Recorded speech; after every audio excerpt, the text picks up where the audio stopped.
Welcome to the Sam Sorbo Show. I'm going to get right into it. Critical race theory.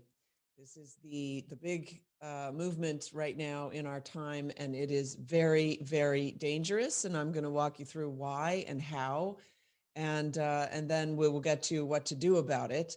It has invaded our schools already.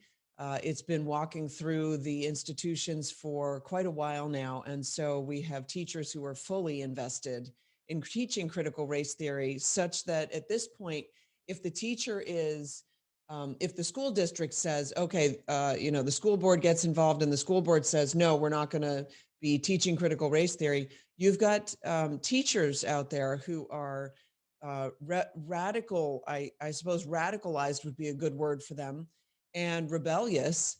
And so they are deciding that they are going to teach it anyway. So parents beware. This is going to be a tough thing for parents to navigate, especially if you decide to leave your children in public schools. So I want to get right into it because I have this article that goes through a lot of this, and so I want to put people on notice because critical race theory is racism pure and simple. They are trying to basically turn racism back at people who they deem to be inherently racist. And the people who are inherently racist are the people who are not deemed to be of color, let's say. So there are a lot of memes going around about this. There's Babylon B has gotten in the game with, half black man ordered to pay reparations to himself with the guy who is, biracial or whatever, standing there like, how am I going to do that? Right. Students are taught in school now that make America great again. That phrase is now considered to be covert white supremacy. Now, here's the problem, folks. You think, well, I'm not going to tell you what you think, but a lot of people think, oh, this is just another fad. This is just another one of those things. But I got to tell you, I had this impression years ago that that just struck me that we are on a, so a lot of people view it as we're on a pendulum and the pendulum swings one way and then it swings back the other way. But I see it a little bit differently. I see that we are on a spiral, okay? And the spiral is going down, but it goes up at some point, but it never quite reaches back up to the level that it was before.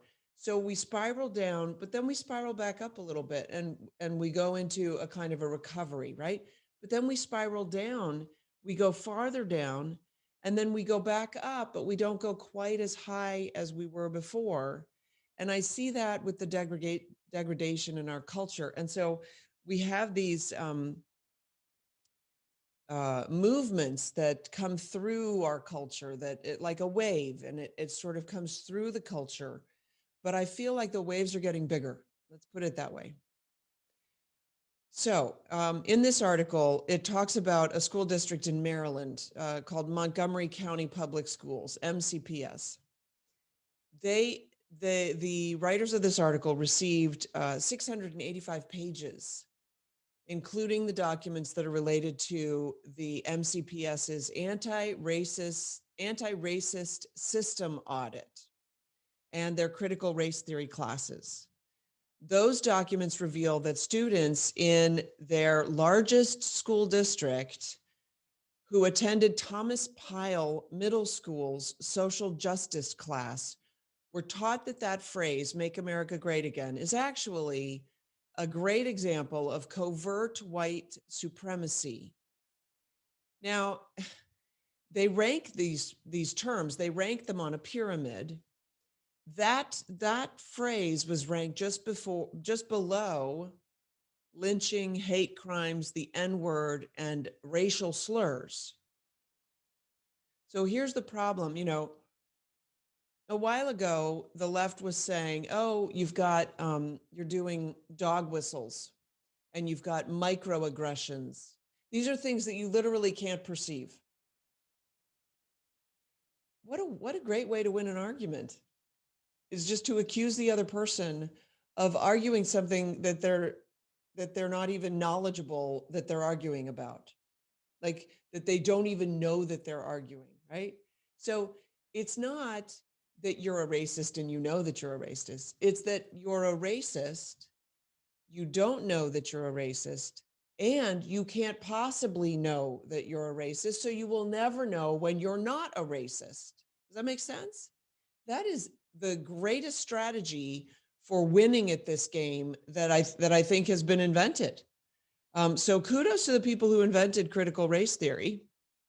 Although I would argue that it probably started with Gramsci. So they were also taught that white privilege means being favored by school authorities and also having a positive relationship with the police. Now, police come in many different colors. I don't know if you've noticed that, but critical race theory is racism. It's just racism that's separated from race. I mean, this is so evil. I'm not laughing. It's so evil. It boggles the mind. I honestly, it boggles the mind, but it's actually true. I'm not making this stuff up. They show that Montgomery County Public Schools allocated over $454,000. By the way, folks, it's not without funding, and it's not that it's separate from money. Very connected with money, because money is power. So while these people are arguing that power is bad, they will never turn down money, even though money is power. They did an anti-racist system audit to the tune of close to $500,000. That's your taxpayer money, by the way, your money. This was conducted by the Mid-Atlantic Equity Consortium, which is a company that claims that their expertise in using intersectionality as part of the theory of change makes them uniquely positioned to conduct the anti-racist audit and also mitigate the root causes of systemic behaviors.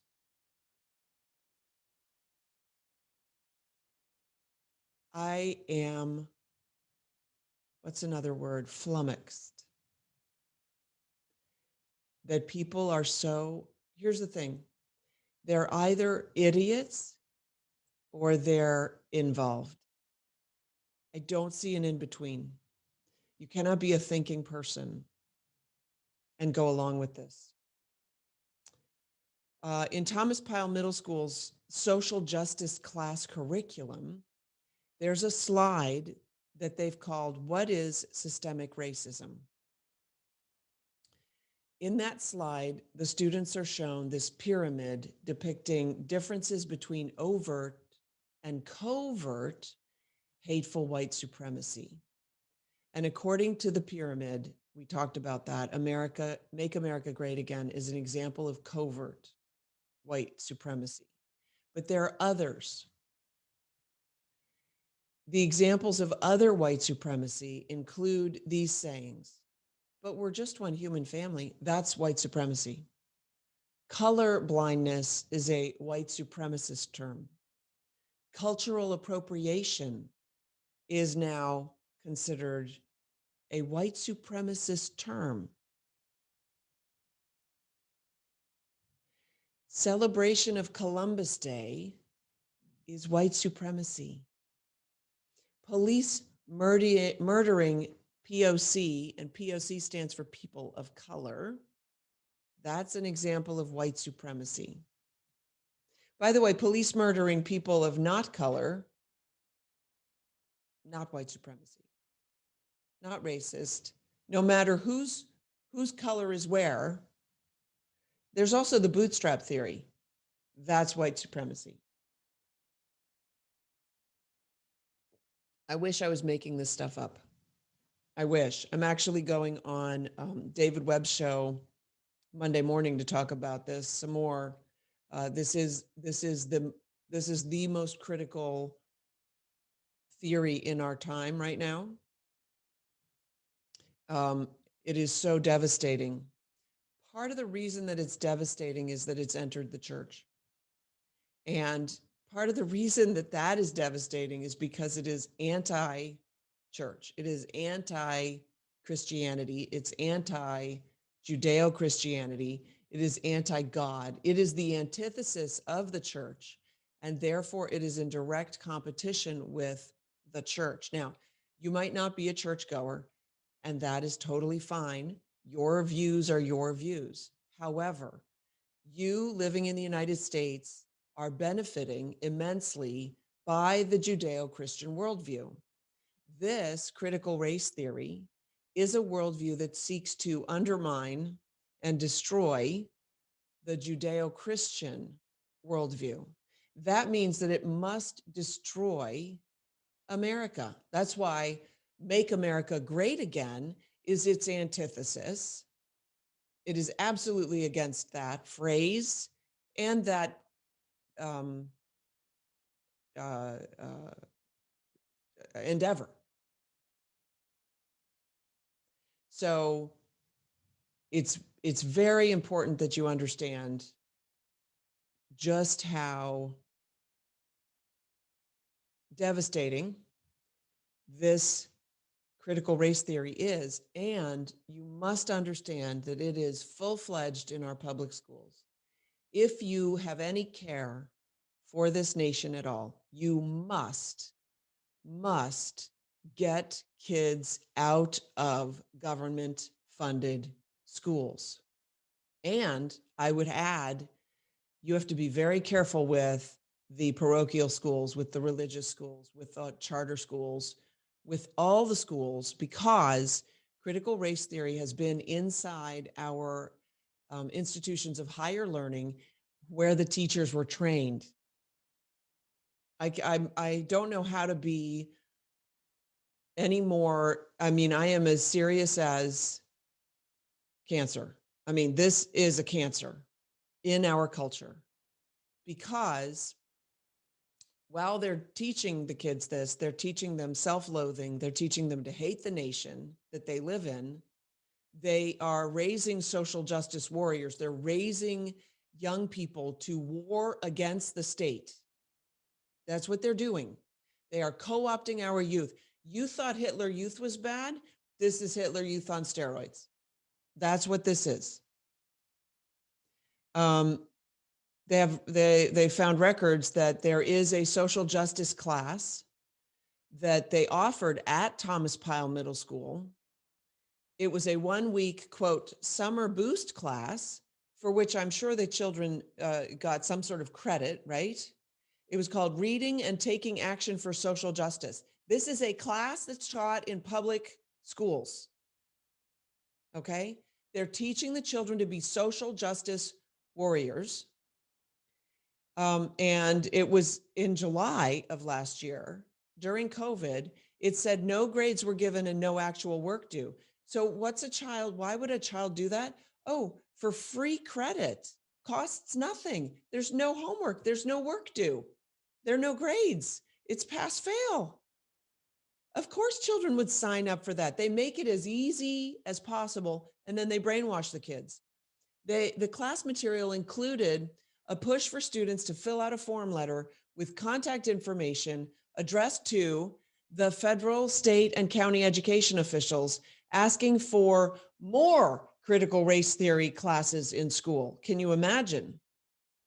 And that, of course, is just the beginning. There's a slide for the class called "What is Intersectionality?" And the students are, and by the way, it's such a great thing to make up new terms and then bandy them about and then change their definitions as you go along, so that you refine the word to mean what you want it to mean. In this case, they're defining it as exposing one's multiple identities can help clarify the ways in which a person can simultaneously experience privilege and oppression. So everybody is intersectional. You are both the oppressor and the oppressed, unless you're white, in which case you're just the oppressor. Kimberly Williams Crenshaw, who is a critical race theory scholar, says this: intersectionality is simply a prism to see the interactive effects of various forms of discrimination and disempowerment. It looks at the way that racism, many times, interacts with patriarchy, heterosexism, classism, xenophobia, seeing that the overlapping vulnerabilities created by these systems creates specific kinds of challenges. They also had another slide that said race is created to justify enslaving people from Africa.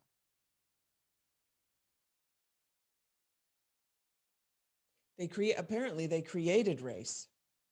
That's funny because the first slave traders were Black Africans selling Black Africans of modern day, the first slave traders of modern day. Of course, the Jews were enslaved for hundreds of years in Egypt, right?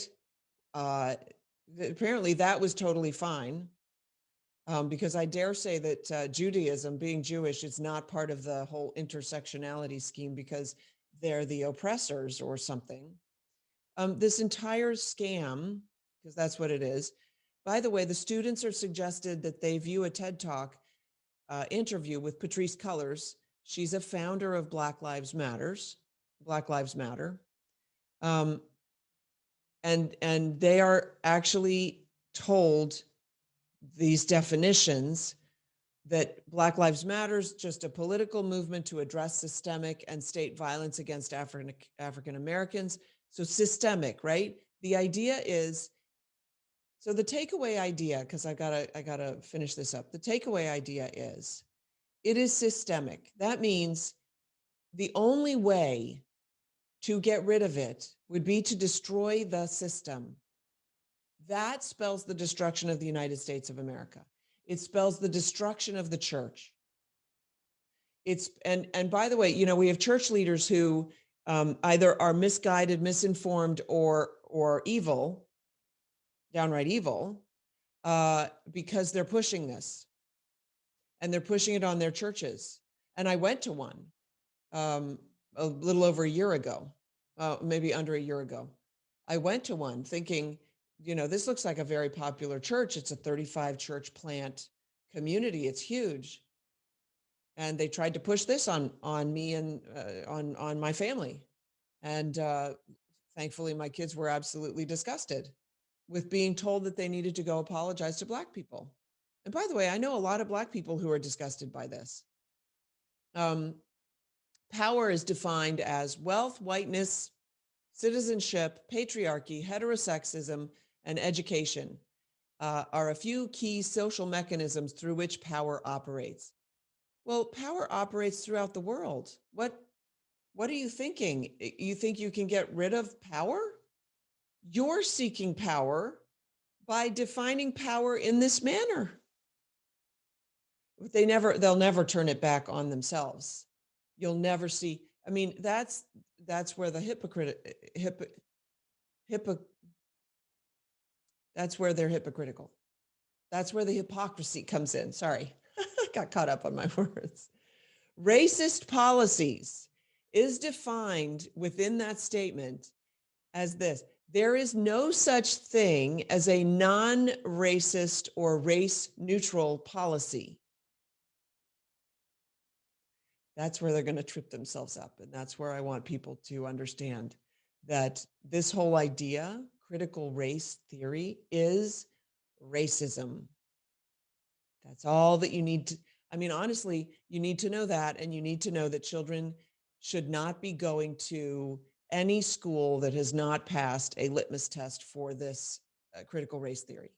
And I dare say there are very few schools that can pass that litmus test, because the litmus test must be applied individually to each teacher. So here's what I'd like you to do. If you're sending your child to any school, go to each one of their teachers and give them that test and say, how do you feel about critical race theory? And then question whether they're being honest with you. Also sit down with your children and have a conversation about what critical race theory is, and start just by asking them questions. Start by saying, do you know critical race theory? Do you know what that is? What do you think about it? And just start the conversation. Do you think that I'm a racist? Do you think that you're a racist? Have those conversations with your children. All right, I'm going to have to leave it there. But there's more. By the way, it's not enough to not be racist. Now you must be anti-racist, which, by the way, will make you a racist, but according to their definitions, less so. And if you're white, there's no hope, because their church, and this is a church, the Church of Critical Race Theory, holds. They have their original sin, which is America and racism, and there is no forgiveness.